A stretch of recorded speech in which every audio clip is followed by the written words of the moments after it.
All right, we're live. Welcome, everybody, to the Atheist Republic Hangout. This is Makisha with my barely there voice, and we have Armin and Ali, Lishka, somebody who signed on as Atheist Republic who I can't identify at the moment and is not talking. And That's Lishka. No, Lishka signed on as herself. Hi, Mohammed. Today we are going to be talking about Islam. For those of you who celebrate the holidays, I hope yours was great, whatever holiday you celebrated. We do Hanukkah and Christmas, so it was full and busy. I'm going to let's see, what should we start off with? Does anybody have a, pardon me, I'll try not to do that the whole time. Hi, Michael. Hey, good day. How's it going? Good, thanks. Let's see. Did anybody have a particularly good or memorable story to tell from their holiday season? Anybody? Did anybody travel far away? I made cider shine. Woo!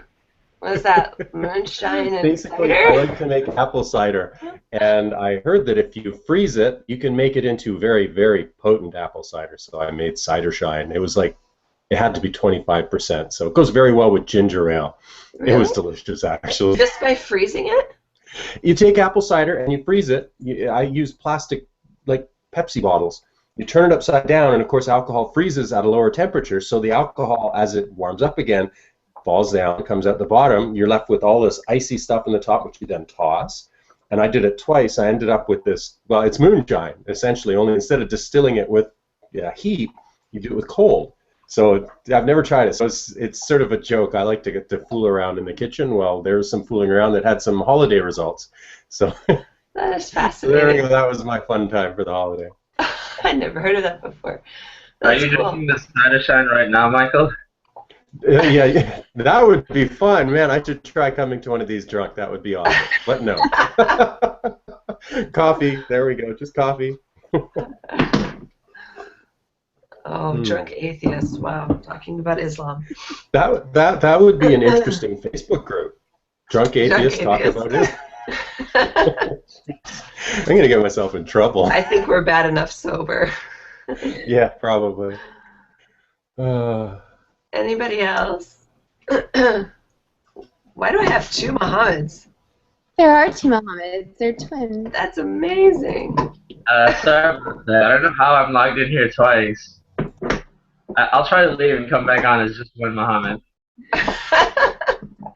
That's funny. At least there's not. There we go. You're good. Unless you left. No, you left. That's funny. Okay, sorry. I won't get distracted anymore. We had. Oh, my dog is tossing her bone around. 1 second. We had a pretty uneventful holidays, pretty normal. Kids got lots of stuff. We visited my in-laws downtown. Anybody else? All right, let's get right into it. We had a request to start a conversation about Islam, which is so incredibly broad. I wish I had thought about some narrower topic, but I'm sure something will emerge. Armin has something. Yes, Armin. If you want to narrow it down a little bit more, I was thinking about narrowing it down to the issue of people in atheist activists from Western countries specifically talking about Islam, or is that something that they should get involved in more, or should they not talk about things that they don't understand, as some people say? Like, if you wanted to make it something more specific, I was thinking maybe that would be more specific. What do you think? Okay. All right. So the topic of people in the West,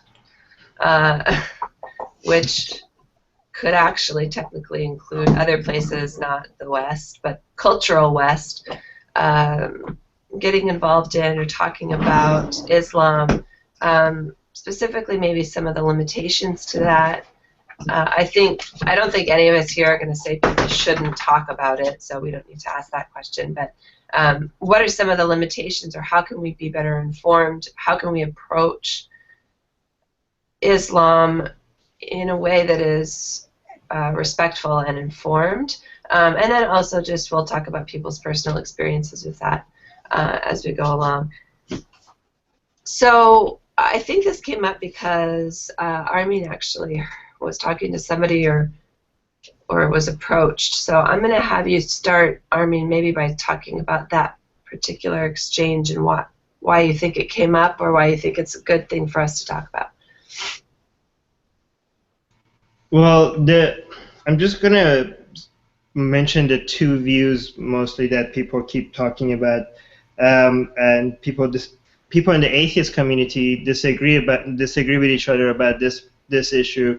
A lot of atheists in the atheist movement believe that people in the United States or European country or Canada, they need to focus on local issues, specifically Christian issues. One reason for that is that's something that they can understand better. They have a better experience with it. A lot of them are ex-Christians. They know the influence of Christianity on their lives, and they think another argument they have is that they need to focus on local issues where they can have more of an influence rather than things that are so far away that it's hard for them to have any impact. But on the other side, some other atheist activists in these countries argue that the cost of religion in Islamic countries to non-religious people is more than the cost of religion in the United States or in Canada or in England or in other countries in the West. So they think, like, if atheist activists want to focus on where the more harm is, they need to focus a little bit more on Islam. And they also argue that the argument that we need to focus on local issues because we have more of an impact on local issues is less true in an age where people have social media and we could raise awareness about everything. We could basically, for example, when I'm talking to you guys, I met most of you. I've never met you guys face to face. So if we are talking about things that trying to influence things that is not in our own city, then it's not that big of a stretch for us to be able to also influence things that are not happening in our own country, because of the internet and stuff. Like the distance is becoming less and less of an issue. So these are the two sides of the argument that is currently out there.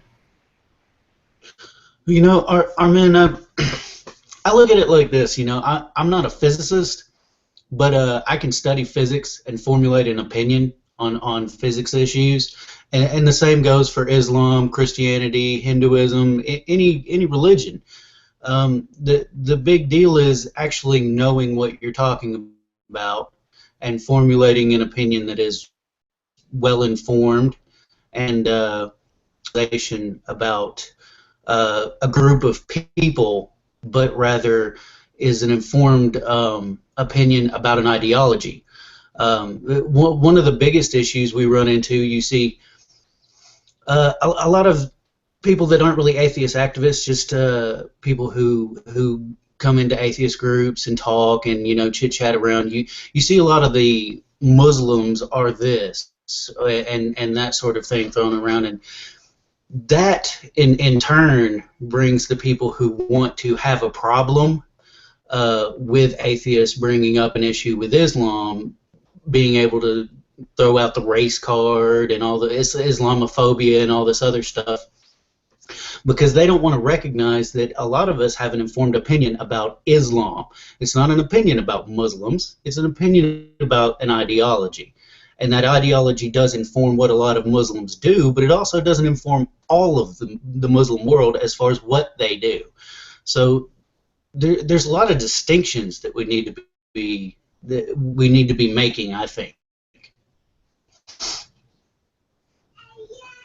So distinctions in terms of just sort of your average, I don't really even know how to put it, but your average everyday person who happens to be casually conversing about something versus somebody who's put the effort into being informed. Is that what you're saying? Well, yeah, and making this distinction between Muslims as a group of people and Islam as an ideology. Right. You know, because they're two separate things. You know, they separate Muslims. Well, there are Muslims that don't follow the Quran to the letter, you know, and I guess we could call them moderates, but there are Muslims who do.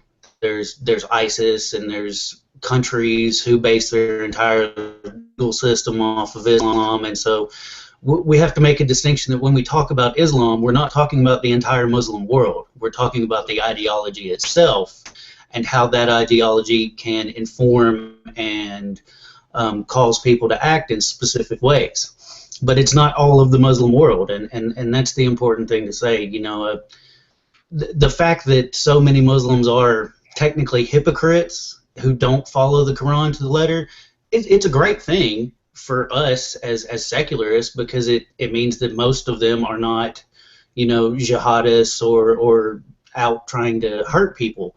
But at the same time, it doesn't excuse the ideology of Islam for what Islam presents and offers to people.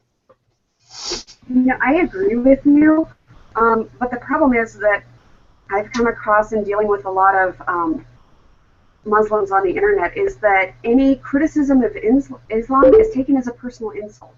They don't draw the line between, they just can't separate their religion from their own behavior. And, you know, where a lot of them, they don't believe in beheading. But at the same time, if you criticize Muhammad for beheading 700 Jews in one day, they come unglued. I mean, and you can quote the Quran all day long about, say, 8:12, which calls for beheading and then chopping off fingers. And some of them just pretend that, well, where did you get that from? The Quran. Look, Quran.com, I gave you the link, and they just act like it's not even there. So, yeah, I've come across that exact same issue. I've actually read the Quran twice, and I'm not exactly well-versed on it, but, I mean, I definitely know enough about it. And if anyone follows me on Twitter, you know, I do converse a lot with Muslims, try to be as respectful as possible, of course, but anytime that I mention anything about the Quran, the only thing that I get is, you know, well, that's just the version that you read. It was translated incorrectly because I don't speak Arabic. I don't get the full respect on what I do know about Islam. Well, to the people that say that because you haven't read it in Arabic, and that's why you don't understand it, I usually try to point to them the Arab atheists that say the same thing. Yeah. There are a lot of Arab atheists, and when they read the Quran, their criticism of their problems that they have with the Quran is usually very much the same as other non-Arab speaking atheists. So if they want to argue that we are not understanding it correctly because we're reading translations of it rather than reading Arabic versions of it, why is it that the Arab speaking atheists coming up with the same conclusion when they're criticizing the Quran? Yeah, I was just going to say it is a weak excuse, the translation bit, because I think, Armin, you read Arabic, you understand Arabic, so you know that, like, the English translations of the Quran, even when I was growing up, when we had it, not just in English, but in Bangla and Hindi, when we read it in other languages, it was the exact same thing. It's just translated to a different language, so Muslims who don't know Arabic can also read it in their native tongue. So it's the exact same thing, verbatim, word for word. It's just in a different language. There's no loss in translation. Yeah. But this brings up a point or something that I was thinking when you guys were talking, which is that sometimes when these issues come up, when there's a lot of, sorry, one second, when there's a lot of particularly white Americans who try to take on an issue, I think it can become problematic because they do tend, by sheer volume alone, to drown out the voices that do exist that are native to that particular cultural issue. So I think some of this might be able to be mitigated by, Armin mentioned, pointing to the people to Arab atheists, and making sure that those people that there's a volume to their voices that is not drowned out by the activism of all of the white American atheists who are droning on about Islam. You know what I mean? So I think sometimes that becomes a problem when there's so many people who appear to maybe not fully understand simply because of where they're from or whatever. And I wonder, and I guess I'll pose the question, do you think we can help that criticism by maybe stepping back and allowing the voices of the people from those places to come through? Part of the problem, well, several problems here, but allowing, say, Arab voices to come through, I mean, these people take a huge risk because the penalty for apostasy is death. And in Islamic countries, yeah, they take a very real risk of losing their lives just by speaking out. So I sure, agree. but we do have those. I mean, there are people who have fled. There are people who live here who are ex-Muslims, who can maybe speak to those issues as well. I'm not saying not talk, but obviously. They'll run the risks with their families, though. Their families are still a lot of times very, very Islamic, even if they're generally speaking in a Western country. Something like that could set them off. Now, back to the whole translation issue. Sorry to backtrack a little bit, but most Muslims do not speak Arabic. So, as far as I'm concerned, if I can read it in translation, and if people can accept it in translation, then I should be able to reject it in translation. And Quran.com also posts the Arabic, and then they post the English version. So if you read both, hey, great. You can see for yourself that the translation's good. Sorry, go ahead. Well, most Muslims don't speak Arabic. That's true, but the Quran is in Arabic, and the Quran itself says that the Arabic language is the purest language and it's the best language. So a lot of Muslims argue that if you're a Muslim from Pakistan that doesn't speak Arabic, or if you're a Muslim from Indonesia that doesn't speak Arabic, it's better to actually learn Arabic instead of reading a translation. So that's their argument. So they say, like, if you are a really true Muslim, if you really want to understand the Quran, even if you're not from an Arab country, you should actually invest some time in first learning Arabic and then reading it in the original language. That's their argument. Right, but isn't the Quran to me, Arabic? It's not spoken today. What was the question? Isn't the Quran written in an older version of Arabic that is not spoken today? So, I mean, what do you learn? Learn modern Arabic so you could go to, say, Saudi Arabia and communicate, or do you learn Arabic that's basically obsolete?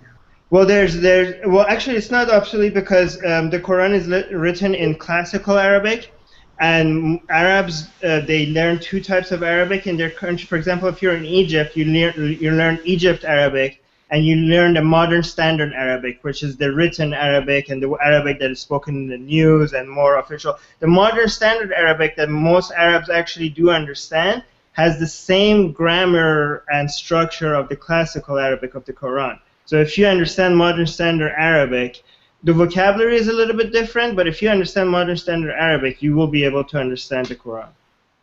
And most Arabs... Armin, I was going to say, correct me if I'm wrong, but my understanding, at least the way that we were raised, was that you just needed to understand Arabic for the surahs during namaz. You don't actually have to read the Quran in Arabic, right? It's the Quran, the part that says that, Arabic is the purest and the best language. That's just during namaz, is that it's supposed to be, the surahs are supposed to be in Arabic. Everything else you can just read in, like, any other language, right? Or maybe I'm misremembering that.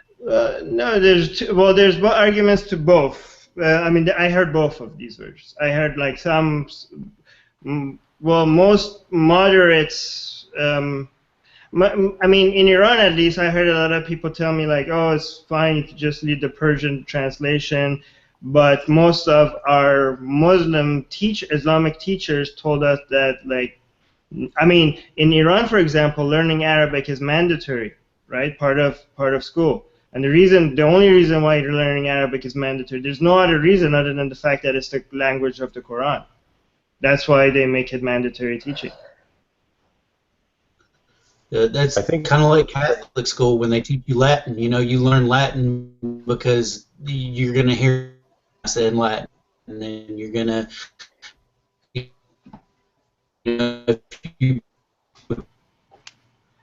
You're getting cut, but Casper. But priest, you're all right, Casper, you're getting cut, but I think you're saying that because it's kind of like when they force you to learn Latin and for the Bible. Mass in Latin. Okay. I was going to say, guys, we should probably be careful because I think Risa's got us here. We're kind of, it feels like we're falling into the trap of you're not smart enough to talk about this, and we're debating how, you see, the thing I'm looking at is I tend to, when I think of these sorts of things, especially Islam, I isolate Islam and I remove it from its own context. I think of it more in terms of the outcome of what's going on from the ideology. So it allows you to start thinking of the actions of the group or the actions of the extremists by themselves. So, for instance, Islam, it's not the first ideology that espoused beheadings or stonings, and frankly, you don't need to be an expert in a group's ideology to believe that what they're doing is wrong. And, you know, when we start discussing, well, I don't understand the Quran well enough because I don't perhaps read the original language, I feel like I use Risa Aslan as the joke example, because just because we haven't studied Christianity or Islam or any other religion doesn't make us unqualified at any level to discuss the outcomes of their actions based on their ideologies, which they're telling us are so moral and good, and yet obviously the outcomes and the real world results are quite the opposite. Okay, go ahead. No, go ahead. It's important to understand the difference between the religion's ideology and maybe the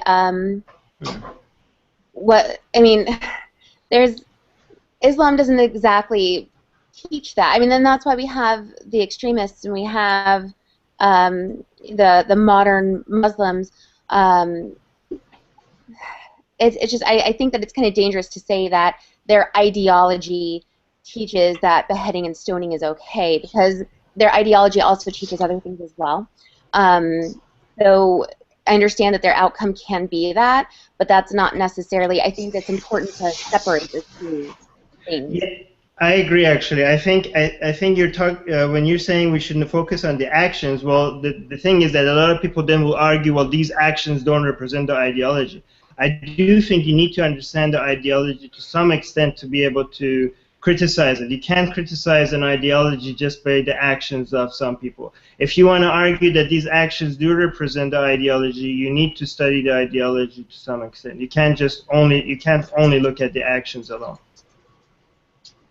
Well, because that's really the conversation, right? I mean, if it was just came down to, is what these people are doing good or bad or right or wrong, that would be a much simpler conversation to have, and we probably wouldn't be discussing this issue right now.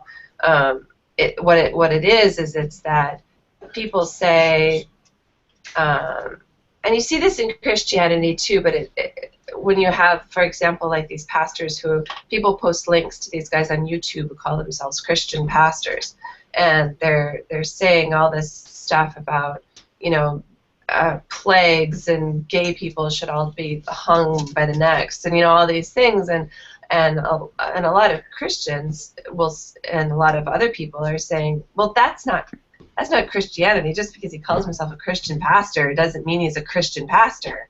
And so the things he says, you can't say, well, that's what a Christian pastor says. No, that's what a raving lunatic says. So these are the kinds of discussions that you also get into with Islam when you have terrorists, when you have extremists doing certain things. And the conversation automatically goes to, and this is what we're talking about. We're not necessarily, I think, debating each other at this point. We're kind of debating the things that we've heard. But the conversation automatically goes to, well, okay, are these people actually Muslim? And then are we qualified to judge whether or not these people are actually Muslims? And then the conversation goes to, well, if they are, so this is, I think this is what we're discussing here. We're actually not, you know, that's why people are saying, these are the conversations that end up happening when we go into conversations talking about Islam. Well, I think also it's important to understand what the goal is. I think a lot of the people in West, when they're trying to talk about, criticize Islam, is for them to convince how Islam could be dangerous to the West. And when you go with that angle, that's kind of, it could come off as bigoted a lot, because you're basically have this West versus Islam mentality, and then you also have to convince people that the ideology actually does lead to harmful actions. But I think the better way to look, the better purpose of criticizing Islam is not to convince the West why Islam is wrong, but to reach out to people in the Middle East, not to reach out to people in the West, because the people that are harmed by Islam the most are not people in the West. If you look at terrorists, the number of people that die from terrorism in the West, like statistically, is so insignificant. The people that are harmed by Islam the most are living in Muslim countries. And when you look at it that way, it's also harder to be considered a bigot, because you have this mentality of trying to save the victims of Islam, which are Muslims themselves, rather than trying to save the West, which is not being harmed by Islam that much, in my opinion. And when you look at it that way, the fact that whether it leads to harmful actions or not, it becomes less relevant, because now you're trying to talk to people about whether the ideology is wrong or not. When as a skeptical Muslim, I'm more interested in whether the ideology is 100% accurate or not. I mean, the fact that people are the fact that if it leads to harmful actions or not is not important. If a God is 100% right all the time, even if you find one mistake in its scripture, even if it doesn't lead to any harmful action, that to me means there's a problem with Islam. I agree with you completely in that the biggest victims of Islam are Muslims themselves, especially women and children. Back to Makisha's point, though, you described the no true Scotsman fallacy perfectly. I mean, who am I to tell a Christian pastor who calls for the execution of homosexuals? Who am I to tell him that he's not a Christian? He follows the Bible. He believes in it with all of his heart. So, I mean, who is another Christian to tell him that he's not a real Christian? I mean, we really can't make that call, because in the case of Muslims, well, you have your peaceful Muslims, which are the vast majority of them, and then you have ISIS. Well, they each accuse each other of not being real Muslims, but they follow the same book, and they have the same basic beliefs in Allah and Muhammad, and so how can we, especially as non-Muslims, say that they're not? No, I think they are. It's more of like a spectrum. You're just you know, either on one end of the spectrum or the other, but the entire spectrum is comprised entirely of Muslims. You know, you have your moderate Muslims, like Armin said, you know, who aren't out there actively looking to overthrow governments and such, and then on the other end, you have people like ISIS, who are far, far more violent and, you know, crazy, I would say. Let's just say crazy. So the but I think if we just accept that all of these people are Muslims and they are a representation of their religion and their holy text, we can then move on to like other things, which is how to help the people who are most harmed by it. The practitioners and followers in the Middle East, women and children, like you said. I think, too, it's important to understand the difference between religion ideologies and people's own selfish agendas. ISIS especially, I think that they use a lot of religion for their own agenda. And like that pastor who was talking about killing all of the gays, maybe he just doesn't like gays. And he's using his religion to help promote his agenda.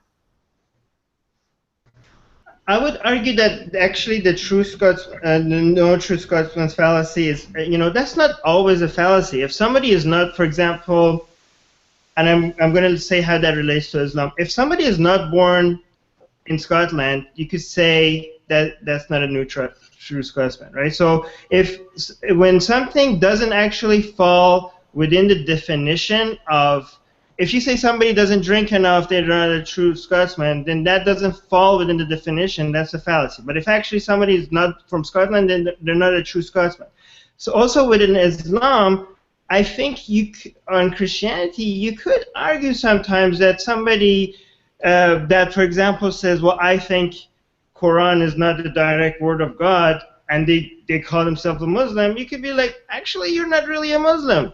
You might call yourself a Muslim, but you're not really a Muslim. So, I mean, I do think sometimes when fundamentalists argue that they're following their religion more correctly than moderates, if you actually do read the Quran and the Hadith, they have a point. So we could say like, oh, both moderates and like Muslim terrorists, they're all Muslims, and moderates are actually the majority. And who are we to say that who's the true Muslim? Well, I mean, if the teachings of Islam are the Quran and the Hadith, then just an objective overview of the Quran and Hadith will basically tell you that, yeah, it's the terrorists. The terrorists are actually following the Quran and Hadith more closely than the majority moderates. And I don't think that's the true Scotsman fallacy in that case. I mean, and it's easier to say that with Islam and the Quran, because in Christianity, the Bible is so vague to understand sometimes where is the metaphor starts and where does it end, and what the actual command is, and does the Old Testament apply, doesn't apply. But the Quran is way more clear and direct what the command is.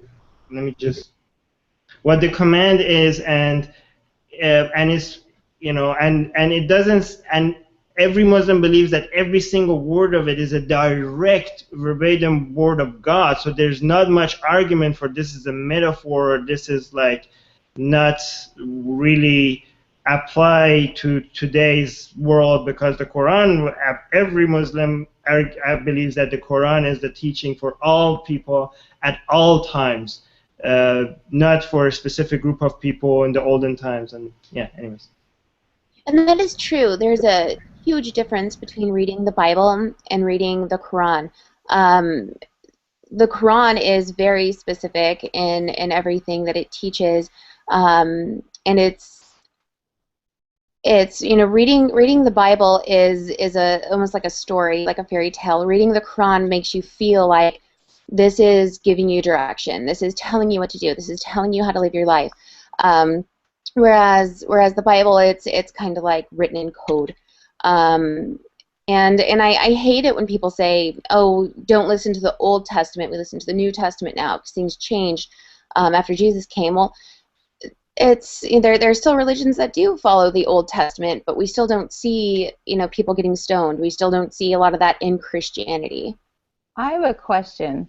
Well, the reason why in Christianity you can say that you know supposedly the Old Covenant was broken, but then there's also Scripture in the New Testament where Jesus would tell you otherwise. I just have a question about Islam. I was just wondering where because I admittedly don't know a whole heck of a lot about it, but I was just wondering where the Islam is the religion of peace comes from. Like, why do people say that? Is what I'm always wondering. Well, to be fair, Muhammad's rules for war was a huge improvement relative to what was before it. But the thing is that if you still follow it, I mean, Muhammad did have a whole bunch of improvements to women's rights, to war, to how to treat prisoners.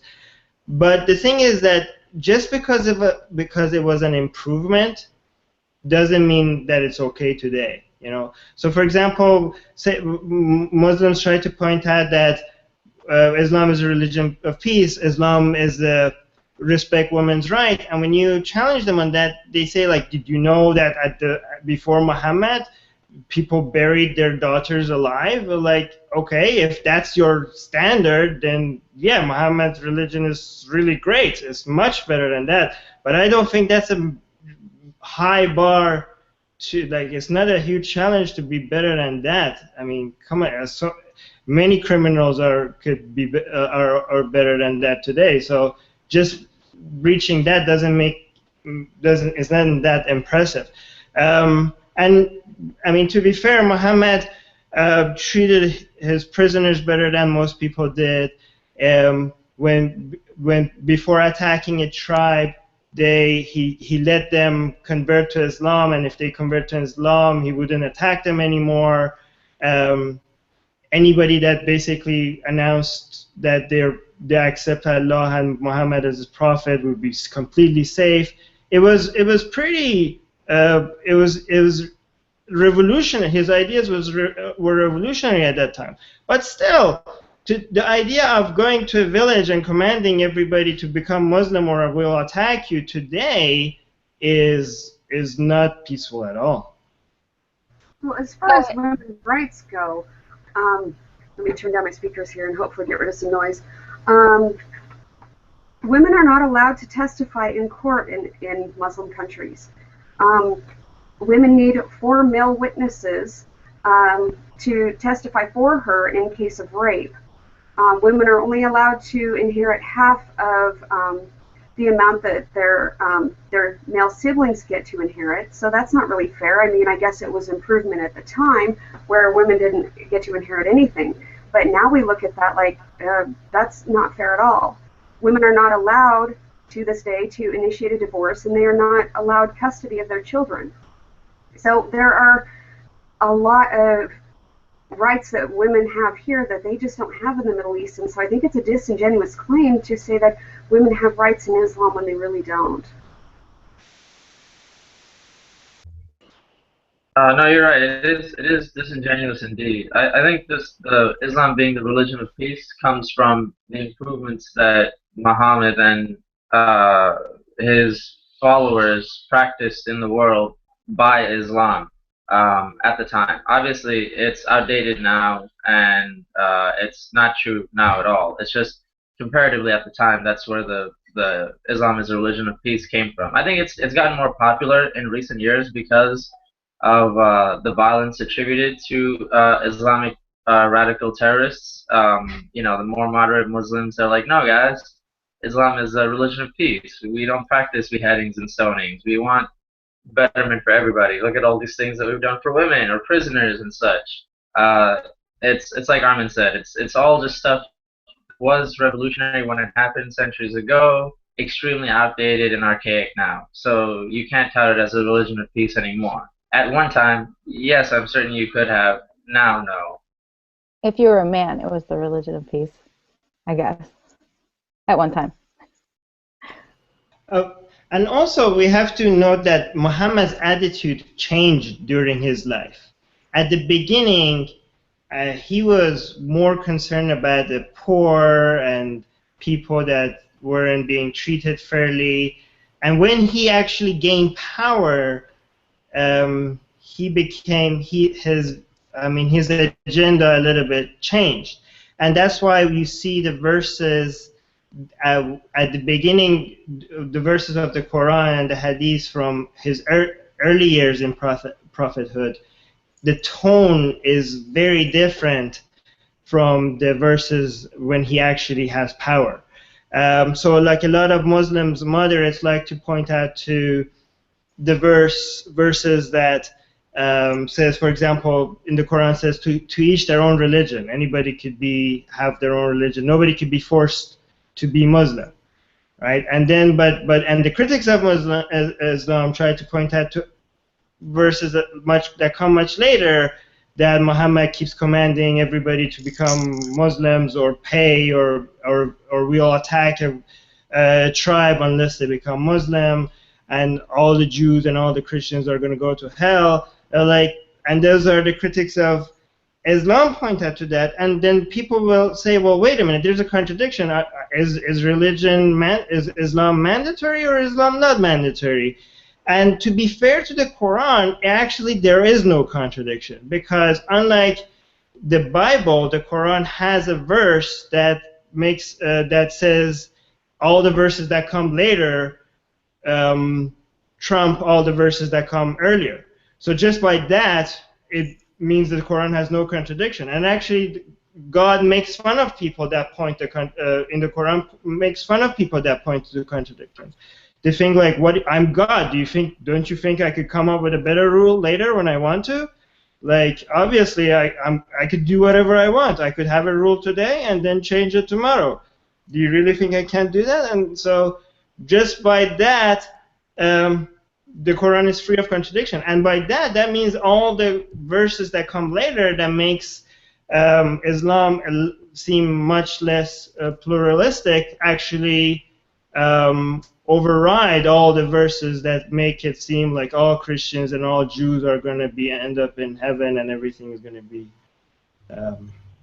you know. I think that's more for practical reasons. When Muhammad needed to rise to power prior to his ascension, friendly and like, hey, you don't have to be a Muslim if you don't want to be, no problems. But once you have followers, once you have an army, once you have, bank, you can then be like, well, remember what I said before, you have to be a Muslim if you don't want to be, you got to be a Muslim. Like, I think it's more of a practical reasons why there's a shift in the Quran. And I think that's also part of what that verse saying, hey, everything that comes after trumps everything that comes before, is geared towards, well, now that Muslims have power, yeah, you got to listen to us. More sort of thing. That, and also because Muhammad was really disappointed. Muhammad really thought that Jews are going to convert to Islam. He was bringing Islam as Judaism, a new version of like basically the Abraham's religion. And he based off a lot of his teaching based on improving, like basically building off what Jews believed. And like Moses' story is mentioned in the Quran so many times, it actually is crazy. The Abraham and Moses and Muhammad keeps on pointing out that he's more like Abraham than the Jews are. So early on, he always was trying to appeal to the Jews. He really thought the Jews are going to basically accept him as the new prophet and find in their own scriptures that this is the prophet that we were waiting for and stuff like that. But when Jews didn't convert to Islam, he was so disappointed, and that's when he changed his tone about Jews and Judaism. And actually, to be fair, Muhammad was not racist towards the Jews. Muhammad's problems with Christians and Jews was an ideology. Like a lot of Muslims today, maybe you think like a lot of them seem racist towards anybody with a Jewish race. But Muhammad himself, his problem with the Jews were their ideology, not their race. And to prove that, you can see the Jews that actually did convert to Islam, Muhammad really, really loved them, and he would mention them many, many times. That look, this Jew turned into Muslim, and he would basically show try to make everybody like and see that, oh look, this Jew turned into Muslim. So his problem, if a Jew turned Muslim, he would love them. He had no problem with the Jewish race. He had the problem with the Jewish religion. I think I wonder if some of this, we get bogged down in this, well, what kind of Islam are we talking about? You know, are we talking about extreme, you know, we get bogged down in this in the public discourse, and I think that happens a lot because atheists tend to get called upon to speak to religion or speak to these issues when something really extreme or bad happens. So there's a terrorist bombing, and then you have somebody who's supposed to be speaking on behalf of atheism on the news, and that's like the only time you hear from this person. And I think sometimes what atheists, or what I sometimes want to say is, you know, these people don't just oppose Islam when there's a bombing.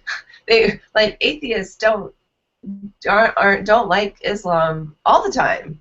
And so it's not just that we're not in favor of, or we don't agree with extremist expressions of Islam. It's not good across the board. You know what I mean? So it's like we tend to be called upon to speak up when something really extreme happens in any religion. And so then it seems like we're basing our judgments of that religion or of religious people on that particular extreme event. So then we get bogged down in this argument of, well, does this extreme event represent this religion? Well, it actually is completely irrelevant. It doesn't matter, because that's not why we're speaking out against the religion.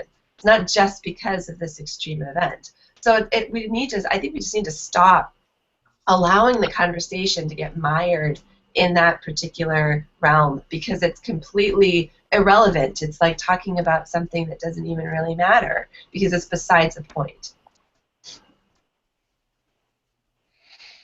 And I don't know how to stop that from happening. I don't know how to fix that. But I do think Armin made a good point at the beginning, which is to know your audience and to know your purpose for even getting involved in the first place. Like, why do we want to talk about Islam? Well, who are we speaking to? Who are we advocating for? I think those issues as Atheist Republic are really important for us to identify, not as atheism, but as atheist individuals and as Atheist Republic as a community. Actually, to your point, you know, how do we want to frame this conversation? One thing I think we need to admit, like, you know, a lot of atheists, when they're accused of bigotry and racism, they try to point out that Islam is not a race. We're not talking about Muslims as a group of people. We're talking about the ideology, and all ideologies are up for grabs when it comes to criticism. But I think at the same time we have to acknowledge that there are some bigots that are trying to hijack this conversation of criticizing Islam to take their problem is not Islam. Their problem is immigrants. Their problem is you know, they have racist. They're racist and bigots that are trying. If atheists criticizing Islam becomes popular, they try to get on that bandwagon because of their own agenda. So I think we need to acknowledge that these people are out there, and we need to call them out when we see them as well, just so that they can't hijack our arguments against Islam. Because another reason why, when you pointed out that a lot of Muslims, when you criticize them, they see this as an attack of their identity rather than having a discussion about peaceful discussion about their ideology. They see them as them being attacked as who they are as people. It's because a lot of people, they have seen a lot of people that actually do have that agenda. They have a problem with them as a people, and that's why they're kind of skeptical of anybody that comes out there and tries to criticize Islam. They think that just it's another attack of them as individuals. So for us to be able to show them that we are not the same as those other people, I think one thing we can do is to show some appreciation for parts of their culture that has nothing to do with religion. For example, like there's there Islamic arts, Arabic arts, or their history, appreciating their history, appreciating the rich culture of philosophy and science and poetry that came out of that out of the Middle East during the time, and also appreciating them as individuals.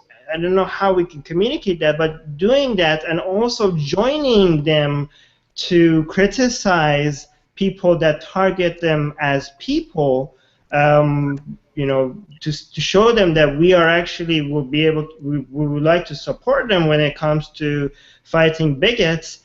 If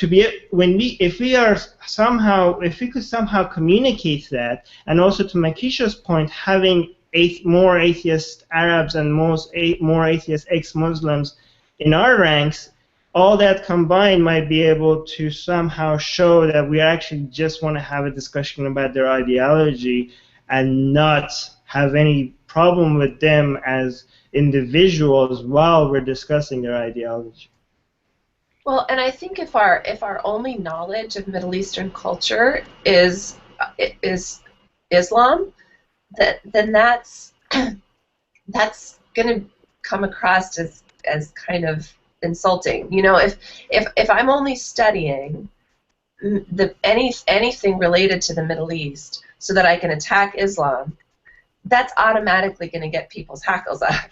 And it's disrespectful. It's like I have an agenda, and my agenda is to understand you so that I can attack the religion of your people or whatever, and that is kind of insulting. So I think that just as a personal challenge, which frankly is why I don't actually really talk about Islam very much, because I don't know much about culture of the Middle East, cultures of the Middle East at all. So I try to kind of limit my involvement in that. So I think it's good for us to be sensitive to those issues and how we come off sometimes and how we come across. I think some of the arguments for why people shouldn't be conversing about Islam scholarship, I don't think really should be one of them. We have so many opportunities to learn just because we don't have degrees in religion or whatever. I don't think should limit us. So I don't think that's even a valid argument. But some of the other things I think probably could be. My argument for any religion, whenever anybody wants to discuss it with me, is that I don't understand how arguing whether or not your religion is good, I don't understand how that's ever going to prove the existence of your God. And I think that's always what it boils down to me. I mean, I could have a degree, and I could be Reza Aslan, who knows more about every religion than anybody else, and still, I mean, to me, it's never gonna. I mean, where's the evidence for the God that inspired your religion? So that's always my deal. The sage just lost his shit then. Oh, that made me cackle. I'm with you, Sage. I'm with you. I think you make a great point, man, because it's something that I like to say a lot. When you talk about that there are bigots out there that have a view of brown-skinned people and all Muslims are terrorists and that sort of viewpoint, and they are bigots, it comes down to a matter of police your own. If those are our people, if those claim to be atheists, then yeah, it's our job to point them out and go, dude, you're a bigot, you're being an ass, quit it. But at the same point, that also flows for religion too, and that's one of the biggest problems. Muslims as a community don't police their own. They're not out here, fighting with us against the extremists for the most part. A lot of them back them and are behind them and say, well, or they don't want to get into it. And so it comes back to a matter of on both sides, yeah, we got to police our own, and if you're not policing your own, I have a right to call you out on that, especially when it comes to Islam. If you're not going to make sure that every Muslim is acting the way you think Muslims should act and presenting the viewpoint, the idea of Islam that you believe it is, then that's your issue. And I have a right to point out that you're not doing your job by policing your own. The thing is with Islam though and Muslims is that um, they're taught that it's basically an act of treason to speak out against other Muslims. I mean, there's such a strong sense of brotherhood and community that, sure, there are the Sunni and Shia conflicts and all that, and, they hate the Wahhabis and whatever, but, if there is any sort of criticism of Islam, then everybody sticks together, to try to shield against that criticism, even if it is valid. It's probably a lot easier in America to police your own religion. If you're in the Middle East, and I don't know, where was it in Iran where somebody got hanged for saying Jonah and the whale was a fable and didn't literally happen? So I don't think it's really possible for them to police their own. They're scared to speak out. And in America, it's a lot easier because we have a government that will protect you and not hang you for saying the wrong thing. So I don't think that's always necessarily going to be possible. It's over there. I mean, I'm just thinking about how great America is right now. I'm feeling very patriotic. I'm sorry. Here's the U.S. didn't start out that way. We had to fight for that right. People got hanged, burned at the stake, all that good shit for us to get to this point. And somebody over there is going to have to speak up and say, you know what? Fuck you. I'm here to fight, and if that means my life, then fuck it, I'll put it on the line. And I know that's something. I'm not volunteering for that. I wouldn't. I wouldn't volunteer for that position myself. Yeah, I understand. That's easy to say when you're sitting in a position, when you're in the U.S. or you're in a country where you don't actually face that. But somebody has to. Somebody has to stand up and say, no, this isn't right. I'm not putting up with it. We can't keep putting up with it with our governments forcing this on us. We can't. We can't deal with that. Even the Muslims out there that view themselves as moderates and good Muslims, they have to do something. You can't just let tyrants run over you and then go, oh, well, they threatened my life, so I just had to bend over and take it. So it's an excuse, but it's a narrow one. You got to stand for something, or else you're going to fall for anything. Yeah, in America, it's called an offer you can't refuse. When somebody has a gun to your head, you're gonna say yes. But I think, I mean, yeah, that would be a noble thing for people to do. It's just easier said than done. I think responding to the people within your ranks doesn't necessarily have to come.